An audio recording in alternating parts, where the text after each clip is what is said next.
Sometimes a movie needs a pig. That is the only reason I can think that they actually put a pig as the main star of Porco Rosso.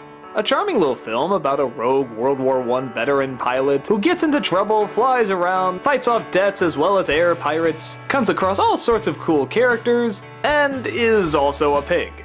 And truth be told, there is pretty much no reason for him to be a pig.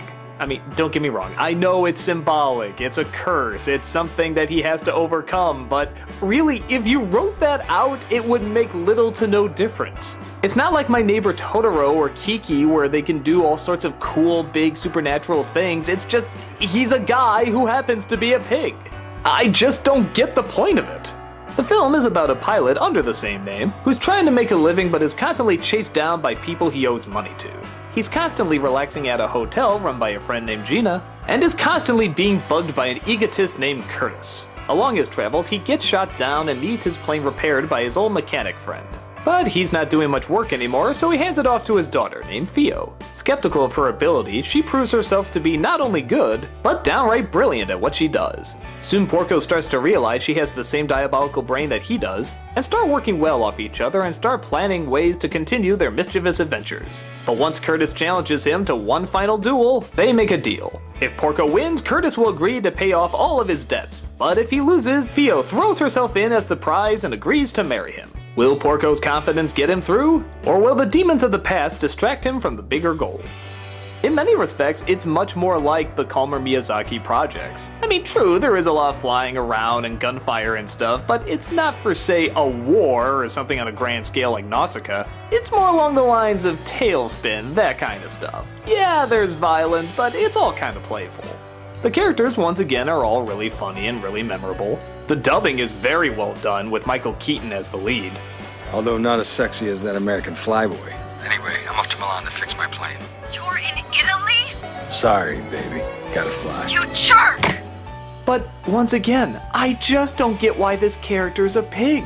In the story, he's cursed because he fled away like a coward. And it's sort of a debate at the end whether or not the curse is actually lifted, which I like that. But why a pig? Couldn't you do something a lot more imaginative with this? Couldn't he be like a monster with 5 arms and that way you can animate them in a fun way? Couldn't you make him like a giant fly so he can fly around already? Or couldn't you just, I don't know, what can you do with a pig? Even the people around him don't seem to care. They're just like, oh yeah, we know him, he's a pig, whatever. And like I said, in most Miyazaki projects, that's part of the charm, but here it just doesn't seem to affect anything. You could just as easily have him be a normal pilot with just a scar on his hand or something, like in Princess Mononoke. The only thing I can figure is maybe they just wanted a little bit more of an identity for the film, like a visual identity. Like, you can look at the poster and be like, a pig flying? What? I'll believe that when pigs fly. Oh, wait, yeah, I guess that's the joke. But it just kind of seems like a middle that doesn't have a whole bunch of possibilities. Either make him something really grand or crazy, or have what he's cursed with just something very subtle. But like I said before, that by no means makes it a bad movie. For all the dogfights and machine gun fire in this, it's actually very, very relaxed. It's just the characters being really charming and working off each other, having pleasant conversations. The writing's decent, the acting's decent, it's all good. I just don't get the main creative choice. But maybe I don't need to, because the film is still a lot of fun regardless.